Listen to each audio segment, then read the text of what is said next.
पावसाळी अधिवेशनाच्या दुसऱ्या दिवशी पुण्यातील वैष्णवी हगवणे आत्महत्या प्रकरण, बोगस शिक्षक भरती मुद्दा यावर विरोधक आक्रमक होण्याची चिन्ह, तर 57,000 कोटींच्या सादर करण्यात आलेल्या पुरवण्याबाबत चर्चा होणार. भाजपला मिळणार नवा प्रदेशाध्यक्ष. भाजप प्रदेशाध्यक्ष चंद्रशेखर बावनकुळे यांच्या जागी आता प्रदेश कार्याध्यक्ष रवींद्र चव्हाण यांच्या नावाची अधिकृत घोषणा होणार. महाविकास आघाडीतील विधानसभा आणि विधान परिषद सदस्यांची आज बैठकीत आजच्या अधिवेशन संदर्भातील रणनीतीवर चर्चा होणार.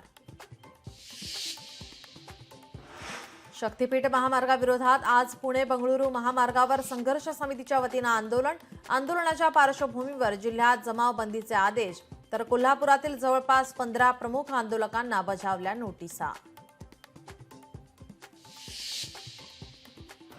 बीड अल्पवयीन मुलीवर लैंगिक अत्याचार प्रकरणातील आरोपी विजय पवार आणि प्रशांत खाटोकरला न्यायालयात आज करणार हजर.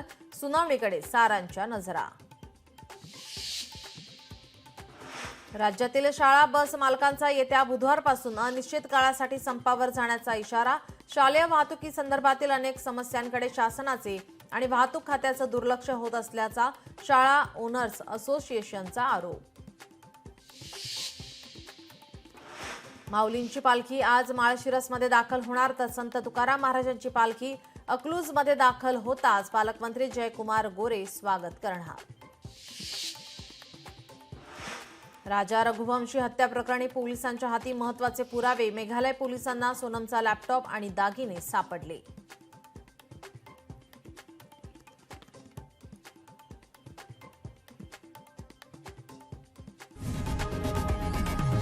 लोकशाही मराठी ऐका, पहा, जागरूक रहा.